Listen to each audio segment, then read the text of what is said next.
Goeiemôre, goeiemiddag of goeienaand, afhangende van watter tyd julle by hierdie erediens inskakel en baie welkom by ons as gemeente. Dit is vir ons absolute voorreg om so deur middel van die internet saam stil te kan word by die woord van die Here.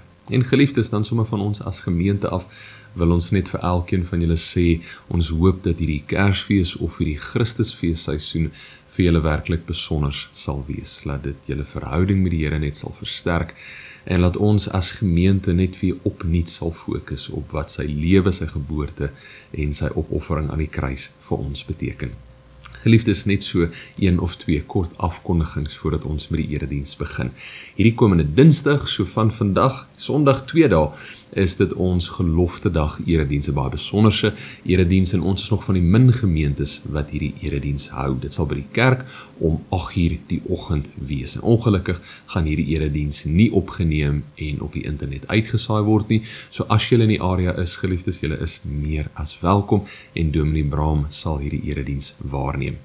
Dan Kersdag, ons erediens is ook om 8:00 die oggend, so net 'n knoopie wat ons in die oor moet maak, dis nie 9:00 die oggend nie, maar dit is wel 8:00. En dan ons oujaarsdiens, ons heel laaste erediens vir die jaar van 2025, sal om 6:00 die aand wees. Vroeger jare het ons dit ook om 11:30 die aand gehou, maar met die paaie en veral met al die reën wat geval het, is dit nie 'n baie goeie besluit om dan so laat die aand rond te ry nie. So ons het eerder op 6:00 die aand, die 31ste besluit. So geliefdes, dit ons afkondigings. Ek begin vir ons vanoggend se erediens deur 'n wotum te lees. Al sou die vyeboom nie bot nie, en daar geen druiwe aan die wingerde wees nie, al sou die olyfoes misluk en die land geen oes lewer nie, al sou daar geen kleinvee in die kampe meer wees nie, en die beeskrale sonder beeste wees, nogtans sal ek in die Here jubel, sal ek juig in God, my redder. Amen. Geliefdes, genade en vrede in oorvloed aan elkeen van julle. Dit kom van God die Vader, Jesus Christus die Seun, deur die wonderlike werking van God die Heilige Gees. Kom ons gebruik hierdie geleentheid om saam te bid. Here, ons reik uit na U toe en ons wil eerstens kom erken hoe afhanklik ons van U is. En Here, in hierdie diep en innige afhanklikheid vra ons, kom maak ons stil. Kom sluit alles van die gejaagde en die chaotiese wêreld daar buite toe, al is dit net vir hierdie kort tydjie, dat ons werklik op U kan fokus. Dat ons opnuut sal sien wat dit beteken om U kinders te wees. En dat ons ook so ons groter identiteit in U sal kan raak sien. Here, dankie vir hierdie. Dankie vir soveel wat U vir ons gedoen het. Beloftes wat U nooit verbreek het nie, maar elkeen nagekom het. Dat ons steeds deel van U verbond kan wees. Dat ons weet, maar U Seun het werklik aarde toe gekom en hy die finale prys vir ons betaal. Here, daar is soveel vir ons om voor dankie te sê. Maar Here, ek wil hê dat ons werklik met 'n pad saam met U sal stap. En dat die danksegging wat ons in ons harte het, dat dit sal groei tot aksie, tot reaksie van ons af. Here, U het eers na ons toe uitgereik en alles wat ons doen, reageer ons bloot op U genade en U liefde. Maar Here, help ons asseblief dat ons hele lewe 'n testament sal wees van wie U is en wat U vir ons gedoen het. Dat ons elke dag sal kies om nader aan U te leef, om te reageer op dit wat ons in U woord leer. En dat ons verhouding saam met U net sal versterk en sal groei die pad vorentoe. Here, met Kersfees wat so om die draai is, vra ons ook, Here, dat ons tot 'n dieper verstaan, 'n dieper insig van wat Kersfees is, sal beweeg. Dat ons daarin verlore sal kan raak, in U woord, in die geboorte, U lewe, U opoffering, dat dit ons hoogtepunt sal wees, dat ons met afwagting sal sit, vir die dag waar ons kan sê, Here, ons herdenk U. Ons herdenk U geboorte, en dit wat U vir ons kom doen het. Here, dankie vir dit alles. Dankie dat U ons gelei het tot 'n dieper waarheid in U naam. Dat ons oë oopgemaak is. Maar Here, dan wil ek ook elkeen liewe een aan U opdra, wie hierdie Kerstyd alleen gaan deurbring, vir wie dit dalk 'n moeilike tyd is. Dalk het hulle iemand afgestaan aan die dood, geliefde, en is die eerste keer wat hulle nie meer saam met hulle hierdie besonderse tyd gaan spandeer nie. Here, hou hulle vas asseblief, Here, lei hulle en versterk hulle. Ja, dis 'n besonderse tyd, maar dit kan ook baie moeilik wees.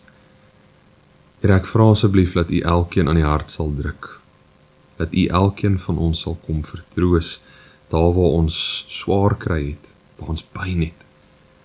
Hou ons vas, Here, versterk ons en lei ons, dat ons sal weet, maar Here, by U lê ons troos, by U lê ons hoop, ons vrede, ons vreugde en ons liefde. Ons dankie, Here, en ons prys U heilige naam. Amen. Geliefdes, ons skriflesing vir vanoggend kom uit Jesaja 35. Ons gaan net wel eers bietjie later in die erediens daarna kyk. Daar gaan 'n paar ander kort gedeeltes ook wees, maar dit sal wel op die skerm verskyn. Kan julle dit glo? Ons is al 2 weke die nuwe jaar. En nee, eintlik is vandag al die 3de Sondag van die nuwe jaar. Ek sukkel werklik om dit te glo, waar jy in hierdie tyd gegaan. Daar was nog soveel dinge wat ons wou doen, soveel dinge wat ons wou afhandel, voorbereidings wat ons wou getref het vir die nuwe jaar, en hier sit ons. Die nuwe jaar in, wie sou dit kon glo? Ek weet ek kan nie glo dat die nuwe jaar het al klaar aangebreek nie. Ek is eintlik baie nuuskierig oor wat in elkeen van julle se gedagtes nou aangaan. Julle mag dalk nou wonder, maar moet ons iemand bel? Dit klink asof daar 'n bietjie fout is. Wie het jy gehoor? Hy dink is 2026 al. Ons moet iemand kry, iets is nie reg hierso nie. Of dalk was daar van julle wat langs 'n geliefde of op die bank of so gesit het en met so elmboog hulle heeltyd so in die ribbes geslaan en gesê, sien, ek het julle gesê daar's dinge verkeerd. Dis verby. Nee, wat kan ons nou doen? Ek het julle gesê dit gaan gebeur.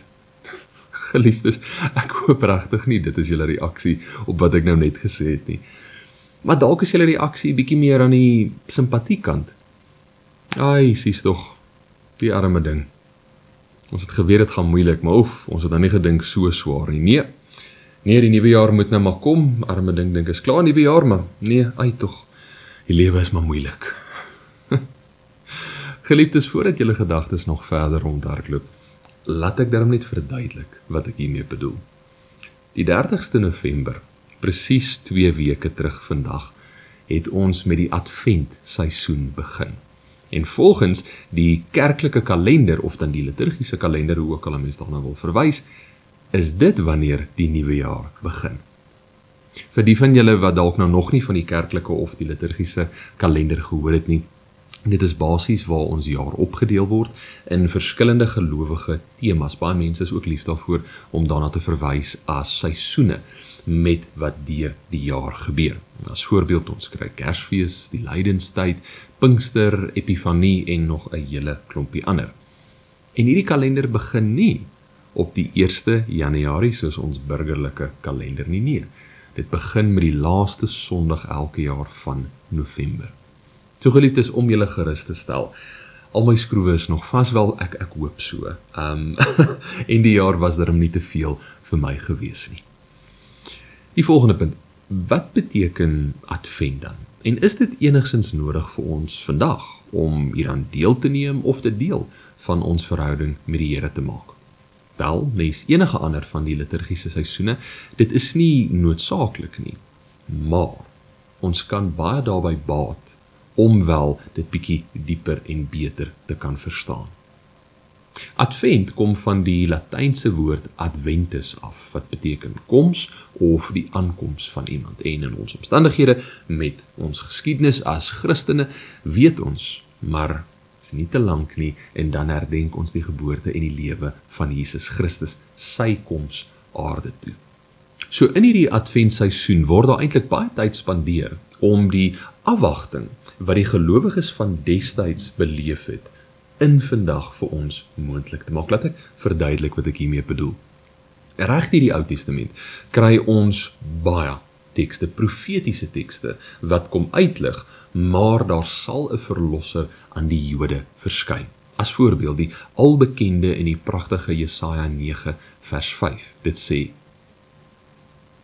Vir ons is 'n seun gebore, aan ons is 'n seun gegee. Hy sal heers, en hy sal genoem word wonderbare raadsman, magtige God, ewige Vader, vrede vors. So die uitverkore volk het geleef en het groot geword met hierdie gedagte, hierdie belofte van God, maar een of ander tyd sal 'n redder verskyn, iemand wie hulle sal kom bevry van hulle moeilike en swaar omstandighede. En boonop dit, voordat Jesus gebore is, weet ons, maar die Jode het werklik gestruikel onder die mag van die Romeinse ryk. Kort en kragtig opgesom, die Romeinse ryk het gegroei en sterker geword en het al hoe meer lande begin inbeweeg. En toe hulle by die Jode kom, toe sê hulle vir hulle: maar julle kan aanhou hier woon, julle kan julle lande bewerk, julle kan julle ding doen, julle kan tot julle eie God aanbid, maar julle gaan belasting moet begin betaal. En indien nie, dan gaan ons bietjie van 'n probleem hê, dan gaan ons hierdie lande van julle wegneem, maar betaal belasting, en nog 'n ding, julle moet ons wette nakom, die Romeinse wette, julle moet dit uitleef. As julle dit doen, sal daar nie 'n probleem wees nie. Nou geliefdes, soos julle kan dink, dit het die Jode totaal en al omver gegooi. En met hulle wat 'n geskiedenis het van God wat hulle beloof, 'n verlosser sal kom, het hierdie al hoe meer noodsaaklik vir hulle geraak, het hulle al hoe meer in afwagting gesit vir wanneer gaan die verlosser kom. Advent vandag probeer iets van hierdie gevoel van afwagting, van noodsaaklikheid wat die Jode beleef het, vir ons vandag bekend maak. En daar's klomp maniere wat dit gedoen word, maar een van die kragtigste en die bekendste maniere is deur die 4 of 5 kerse, afhangende watter kerk, party kerke sal 4, ander sal weer 5, en hierdie kerse wat aangesteek word, een met elke Sondag, soos ons die adventperiode inbeweeg. En elkeen van hierdie kerse is maar nie net 'n mooi ou kersie wat daarvoor aangesteek word nie, nee, daar is 'n dieper betekenis daar agter. En ek wil vandag bietjie meer hierna kyk. Die eerste kers simboliseer hoop. Geliefdes, wanneer ons die Bybel lees en ons het enigsins te doen met hoop, op 'n Bybelse of op 'n teologiese vlak, weet ons, maar dit is nie die hoop van die gebroke wêreld nie. Dit is nie die hoop wat meerderheid mense daar buite ken nie. Nee. Want vandag word hoop beskou as bloot 'n optimistiese uitkyk oor 'n sekere situasie. Ag, ek hoop dinge sal beter raak. Ag, ek het 'n gevoel, nie 'n sterk gevoel nie, maar ek het 'n gevoel dat dinge sal beter uitdraaf, dat dinge sal verander. Die hoop wat die Bybel vir ons kom oordra, die hoop wat deur hierdie eerste kers van Advent gesimboliseer word, is nie dit nie.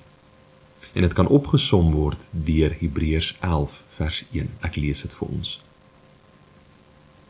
Om te glo is om seker te wees van die dinge wat ons hoop, om oortuig te wees van die dinge wat ons nie sien nie. 'n Bybelse hoop is nie bloot optimisme nie, maar 'n sekerheid oor dit wat ons nie sien nie. Die gelowiges van destyds was onder druk, en hulle kon niks aan hulle eie omstandighede doen nie, want daar was 'n groot mag wat hierdie skadu oor hulle gegooi het. Waarom was dit vir hulle nodig? Om hulle hoop, om hulle sekerheid in God te plaas, hierdie belofte waarmee hulle groot geword het, dat 'n redder wel sal kom. Ek lees vir julle weer die albekende Jesaja 9 vers 5, maar ek gaan hier van vers 1 tot met vers 6 lees, om bietjie meer konteks te gee. Die volk wat in donkerte geleef het 'n groot lig gesien. Oor die wat in die donker land was, het 'n lig geskyn. U het die wat nie meer 'n nasie was nie, baie gemaak. Hulle blydskap groot gemaak. Hulle het hulle in u teenwoordigheid verbly, soos mense bly is in die oestyd, soos hulle juig wanneer hulle uit die byt verdeel. Soos die dag toe Midian verslaan is, het u die juk verbreek wat op die volk gedruk het, die stok waarmee hulle geslaan is, waarmee hulle gedryf is. Elke soldate skoen wat in die oorlog gebruik is en elke uniform wat met bloed bevlek is, sal verbrand word, die vuur verteer word. Vir ons is 'n seun gebore, aan ons is 'n seun gegee. Hy sal heers en hy sal genoem word wonderbare raadsman, magtige God, ewige Vader, vredevors. Sy heerskappy sal uitbrei en hy sal vir altyd vrede en voorspoed bring. Hy sal op die troon van Dawid sit en oor sy koninkryk regeer. Hy sal die koninkryk vestig en in stand hou deur reg en geregtigheid van nou af en vir altyd. Daarvan sal die onverdeelde trou van die Here, die Almagtige, sorg. 'n Pragtige gedeelte. En net soos wat daar in vers 1 staan, van die volk wat in donkerte geleef het, het 'n groot lig gesien. Die profesie van die redder wat sal kom. So steek ons die eerste kers aan as teken van hoop, as teken van sekerheid, oortuiging van wat Jesus Christus vir ons gedoen het en dat hy wel aarde toe gekom het. Baie mense vandag verwys ook na hierdie spesifieke kers as die profetiese kers, verwysend na die belofte van 'n redder. Die tweede kers, dit simboliseer geloof en vrede. Ek gaan vandag bietjie meer stil staan by vrede. Hierdie kers kom herinner ons dat Jesus Christus is 'n vredeskoning. Dat dit wat hy gebring het is vrede tussen ons en ons medegelowiges, maar baie belangrik ook tussen ons en God, 'n baie bekende beginsel veral in die Nuwe Testament. Maar die vraag is, wat beteken hierdie vrede wat nou tussen ons en God is? As hierdie tweede kers, hierdie adventkers, hierdie vredeskers aangesteek word, watter boodskap moet ons daaruit neem? Wel, geliefdes, kortliks opgesom, ons sondes, ons verkeerde optrede, waar ons reuns op God draai, dit het veroorsaak dat die verhouding wat daar tussen ons en God is, besoedel word, 'n skeur het gevorm. Maar dit is nie daar gelaat nie. Deur ons verlosser is ons skoon gewas van ons sondes. Het hy ons verkeerde oortredinge op homself gedra en is daar nou vrede? Is ons vereenselwig met God? Daar's harmonie, daar's heelheid, daar's geregtigheid, daar's vrye toegang vir ons tot die genadetroon. In ons afhanklikheid van God en in ons hoop in Christus is ons verhouding met die Here herstel. Hierdie kers staan ook bekend as die Bethlehem-kers, want dit is in Bethlehem waar God se plan tot vrede vlees geword het, waar Jesus gebore is. Ek lees vir ons Lukas 2 vers 1 tot 7. In daardie tyd het keiser Augustus 'n bevel uitgevaardig dat 'n volkstelling in die hele ryk gehou moet word. Hierdie eerste volkstelling het plaasgevind toe Cyrenius goewerneur was in die provinsie Sirië. Almal het gegaan om hulle te laat inskryf, elkeen na sy eie stad toe. Ook Josef het gegaan. Hy het van die dorp Nasaret in Galilea na Judea toe gegaan, na Bethlehem, die stad van Dawid, omdat hy tot die huis van en geslag van Dawid behoort het. Maria, sy verloofde, wat swanger was, het saamgegaan om ingeskryf te word. Terwyl hulle daar was, het die tyd gekom dat haar kind gebore moes word. Sy het haar eersteling seun in die wêreld gebring en hom in doeke toegedraai en in 'n krib neergelê, omdat daar vir hulle geen plek in die herberg was nie. Die derde kers, dit wat ons vandag aansteek, simboliseer vreugde. Dit is belangrik vir ons om te weet, oorspronklik was Advent nie beskou as 'n tydperk gevul met oortollige vreugde en ekstase nie, al verteenwoordig die derde kers vreugde. Want vroeëre jare het hulle geglo dat die vreugde waarvoor hulle wag, word eintlik eers gevier met Kersfees. So Advent het eintlik iets van 'n donker en 'n moeilike atmosfeer daarin gehad, want dit is presies waardeur die Jode gegaan het. Maar met die derde week, met die vreugdeskers wat aangesteek word, kom skyn iets van daardie nuwe vreugde in Christus deur al hierdie krake, die gebrokenheid van die wêreld in ons eie lewens, begin die vreugde wat Christus vir ons bring, al hoe meer en meer 'n realiteit word. Met die aansteek van hierdie kers, het dit 'n opgewondenheid vir die aanbreek van Kersfees gekweek. Hierdie kers word ook genoem die wagterskers. Pragtig. Want dit kom vertel vir ons iets van wat die skaapwagters beleef het, toe hulle oorweldig was deur die goeie nuus van hulle verlosser. Ek lees Lukas 2, vers 8 tot 14, die volgende gedeelte van dit wat ek nou net gelees het. Daar was skaapwagters in daardie omgewing wat in die oop veld gebly en in die nag oor hulle skape wag gehou het.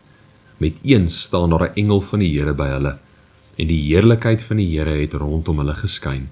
Hulle het baie groot geskrik. Toe sê die engel vir hulle, moenie bang wees nie, want kyk, ek bring vir julle 'n goeie tyding van groot blydskap wat vir die hele volk bestem is. Vandag is daar vir julle in die stad van Dawid die verlosser gebore, Christus die Here. En dit is vir julle die teken. Julle sal 'n kindjie vind wat in doeke toegedraai is en in 'n krib lê.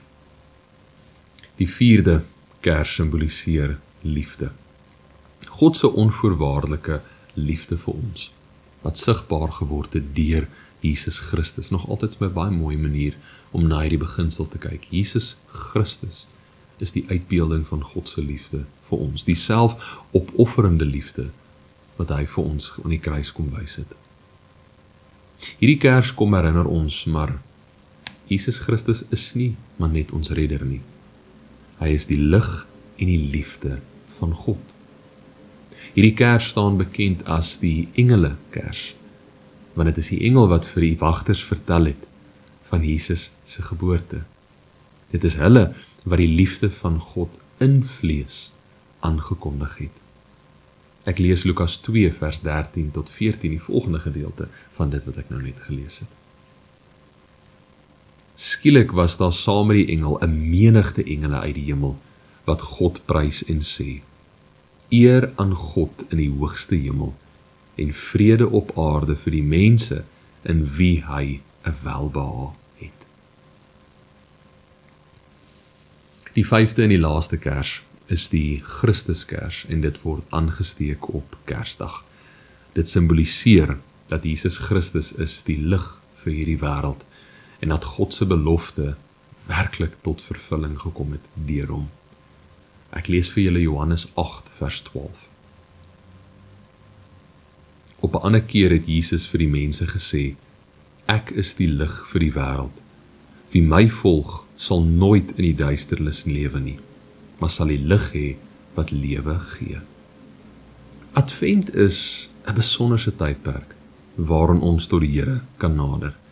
En geliefdes, ek moedig eintlik elke liewe een van julle aan, as julle huis toe gaan neem 'n paar kersse, 4 of 5 sit dit daar en steek hulle aan. En met die koms van volgende week steek die 4de kers aan. En ergens deur die loop van die week besin dit bietjie oor wat elkeen van hierdie kersse beteken. Beleef iets van die afwagting en die afhanklikheid wat daar aan Jesus Christus is. Deel in dit wat die gelowiges destyds beleef het en ervaar daardeur sy bevryding opnuut. Maar vir vandag gaan ek kortliks net stilstaan by die 3de kers, die vreugdeskers. En dit is waar ons skriflesing van vandag na vore kom. Jesaja 35. Ons gaan die hele hoofstuk lees, maar geliefdes, moenie bekommer nie, dit is nie 'n baie lang gedeelte nie. Een ding wat ek wel net wil sê voordat ons dit saam gaan lees. Jesaja as boek is kenmerkend moeilik en swaar en daarom vermy meeste mense dit. Maar as ons net bietjie dieper begin krap en tot 'n dieper verstaan van hierdie boek kan inbeweeg, sien ons eintlik maar hoe God se genade daarin skyn. Jesaja 35 dien as 'n kragtige profetiese boodskap, gevul met hoop en restaurasie wat Jesaja aan die gelowiges oorgedra het. Al wat ons vandag eintlik hoef te weet. Jesaja as boek handel grootendeels oor die uitverkore volk, die Jode wat baie ongehoorsaam geleef het. Hulle het hulle reuns totaal en al op die Here gedraai. En Jesaja as profeet probeer dan tot die beste van sy vermoë om hulle weer op die regte pad te kry. Maniere hoe hy dit doen is, hy lig waarskuwings uit. Hy sê vir hulle, wat gaan gebeur as hulle aanhou op hierdie verkeerde pad. Maar baie belangrik, hy los dit nie net daar by hierdie waarskuwings om vrees in hulle in te jaag nie. Saam met dit gee hy ook vir hulle 'n boodskap van hoop. Hy sê, maar al bly julle op hierdie slegte pad, al bly julle ongehoorsaam, die Here se liefde, sy genade vir julle gaan nie verander nie. Hy sal julle steeds kom bevry, hy sal julle steeds genadig wees. En geliefdes, dit is daarin waarin ons vreugde in die Here kan vind. Kom ons lees Jesaja 35 saam. Die woestyn, die dorland sal jubel, die droë wêreld sal juig, oortrek met afgodille. Hy sal in volle bloei staan, hy sal juig en sing, hy sal die pragt van die Libanon hê, die skoonheid van Karmel en Saron. Israel sal die mag van die Here sien, die koninklike mag van ons God. Bemoedig die wie se hande slap hang, help die wie se knieë knik, sê vir die wat moed verloor het, wees sterk, moenie bang wees nie, julle God is hier, hy kom om wraak te neem, om julle vyande te straf, God kom julle red. Blindes sal kan sien, dowes sal kan hoor, lammes sal kan rondspring soos takbokke, stommes sal kan sing. Strome water sal uit die woestyn uitbars, daar sal riviere loop in die droë wêreld. Die verskroeiende aarde sal 'n moeras word, dorslande waterryke wêreld. Waar daar nou net vir jakkals se lêplekke is, sal gras en riet en bessies groei. Daar sal 'n groot pad deur die woestyn loop en dit sal bekend staan as die gewyde pad. Onrein mense sal nie daarop loop nie, dit sal net wees vir mense wat reg lewe. Dwaase sal nie meer op die pad kom nie. Daar sal nie leeu's op die pad wees nie, daar sal nie roofdiere oploop nie. Hulle sal glad nie daar kom nie. Net die mense wat deur die Here gered is, sal die pad gebruik. Die wat deur die Here verlos is, sal terugkeer. Hulle sal juigend in Sion aankom, hulle sal altyd straal van blydskap, hulle sal vol vreugde en blydskap wees. Ellende en smart sal verdwyn. 'n Pragtige gedeelte. Maar geliefdes, dit is wel belangrik vir my om uit te lig, dat ons moenie hierdie gedeelte as letterlik interpreteer nie. Dit is 'n gedig, dit is poësie. Baie kere het mense die uitkyk, maar omdat dit 'n gedig is, omdat dit poëtiese literatuur is, hoef ons nie eintlik onsself veel daaraan te steur nie. Nee.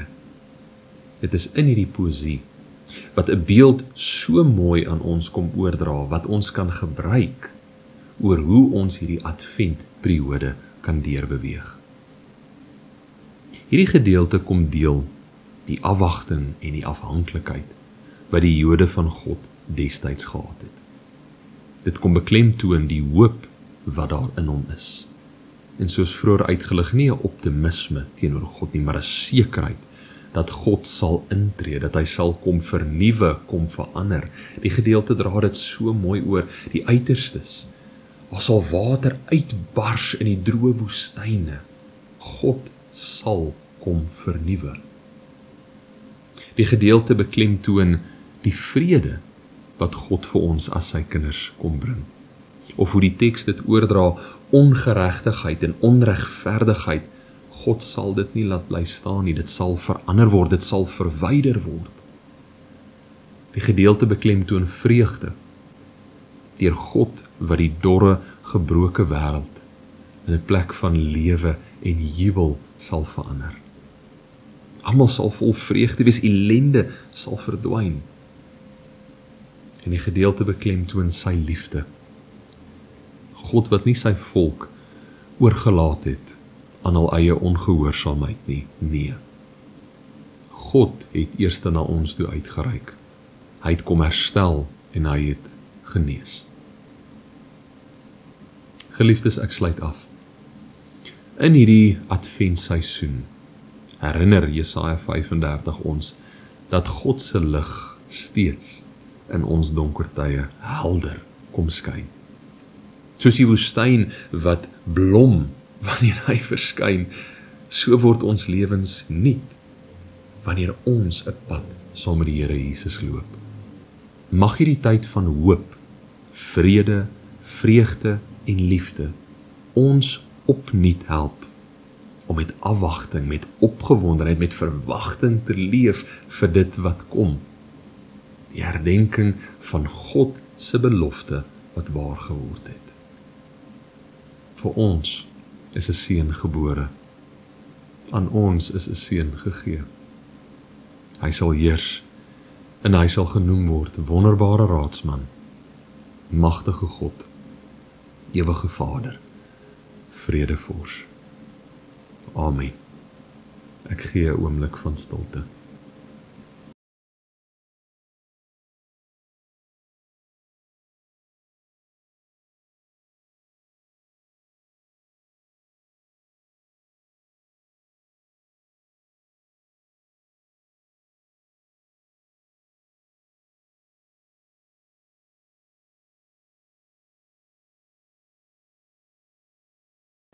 Here, dankie vir die belofte wat U aan ons gemaak het en dat Jesus Christus die vervulling van daardie belofte is. Dankie dat ons deel hieraan kan hê. En Here, ek vra asseblief met die adventseisoen wat ons nou in is, dat ons dit werklik sal benut, dat ons in afwagting sal sit vir Kersfees, dat ons met 'n opgewondenheid op die punt van ons stoele sal sit, wat dit beteken om U kinders te wees en Here wat U lewe en U geboorte vir ons beteken. Help asseblief in hierdie kort tydjie wat oor is, dat ons opnuut sal besin die prys wat U vir ons betaal het en U lewe wat U vir ons kom gee het. Ons dank U, Here, en ons prys U heilige naam. Amen. Geliefdes, ontvang die seën van die Here. Die genade van ons Here Jesus Christus en die liefde van God ons Vader en die teenwoordigheid van die Heilige Gees sal met elkeen van julle wees tot in lengte van dae. Amen.